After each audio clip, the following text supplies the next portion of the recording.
이슈 또 이슈 정순영 기자와 함께합니다. 서민들의 주거 안정을 위해 박근혜 정부가 추진하고 있는 사업인 행복주택. 30일인 오늘 국토교통부가 행복주택의 임대료 기준을 발표했다고요? 네, 그렇습니다. 참 행복주택이라는 어감이 참 좋은데요. 저도 이 행복주택에서 살고 싶다라는 생각이 들 정도로 참 이름은 잘 지은 것 같습니다. 하지만 이 행복주택 법안이 과연 서민들이 행복한 삶을 영위할 수 있는 그런 집을 짓는 데 큰 도움을 줄지는 좀 더 지켜봐야 되지 않을까 생각이 드는데, 일단은 내용은 좀 알차다라고도 볼 수가 있겠습니다. 주변 시세가에 비교를 해서 이 가격을 정해야 되고, 또 여기에다가 계층별로 그 시세를 차등화해서 적용을 해야 되기 때문에 실질적으로 우리 서민들에게는 어느 정도 도움을 받을 수 있는 법안이다라고도 말을 할 수가 있을 것 같은데요. 국토교통부는 오늘 그 행복주택의 표준 임대보증금 및 표준 임대료 등에 관한 기준을 내일 행정 예고할 것으로 알려졌습니다. 이에 따르면 사업 시행자는 표준 임대료 이하의 범위에서 실제 임대료를 결정을 해야 됩니다. 또 이 표준 임대료는 주변 전월세 시세를 기준으로 해서 시세의 60%에서 80% 정도로 설정을 해야 되는데요.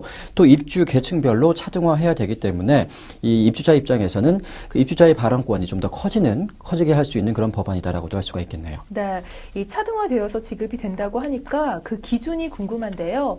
이 계층별 임대료 기준이 어떻게 되나요? 네, 이 행복주택의 임대료 기준은 일단은 그 젊은 그 사회 초년생들과 함께 사회 취약계층들에게 좀 유리할 수 있도록 설정이 됐습니다. 취약계층의 경우에는 60% 정도, 그리고 대학생은 68%, 사회 초년생은 72%, 노인계층은 76%, 신혼부부는 80% 정도에 설정이 됐습니다. 꽤 저렴한 가격에 임대를 할 수 있는 가격이다라고도 볼 수가 있겠는데요. 또 보증금과 월세 비율은 5대5로 같이 해야 되는데요. 또 여기에다가 입주자가 요청할 경우에는 이 비율을 조정을 해줄 수가 있다고 합니다.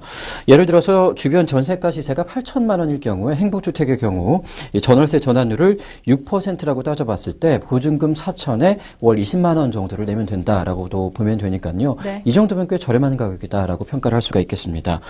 또 계약 갱신할 경우에는 임대료 상승률은 임대주택법에서 정한 5% 이내로 인상을 할 수가 있기 때문에 갑작스럽게 이 임대자가 피해를 볼 수 있는 상황은 많이 줄어들었다라고 봐도 되겠습니다. 오늘 발표를 통해서 정부 입장에서는 행복주택에서 국민들이 일정 기간 거주를 하면서 서민들이 중산층으로 성장할 수 있는 발판을 마련할 것이다 라고 낙관을 했는데요. 일단 서민들을 위한 법안이라고 하니 어느 정도 좀 좋은 시각에서 바라봐야 되겠지만은 과연 정부의 정책에 이 서민들이 몇 점을 줄지는 조금 더 법이 시행이 되고 좀 더 서민들이 실질적으로 주거에 어느 정도 도움을 받았는지 좀 더 기다려 봐야 되지 않을까 싶습니다. 네, 이 시세는 사업 시행자가 행복주택의 유형과 규모 등이 비슷한 인근주택의 임대차 거래 사례를 조사해 결정하고, 또 필요하다면 감정평가를 활용할 수도 있다고 합니다. 더 궁금한 점이 있으시면 국토교통부 홈페이지에 들어가 보시면 좋을 것 같습니다.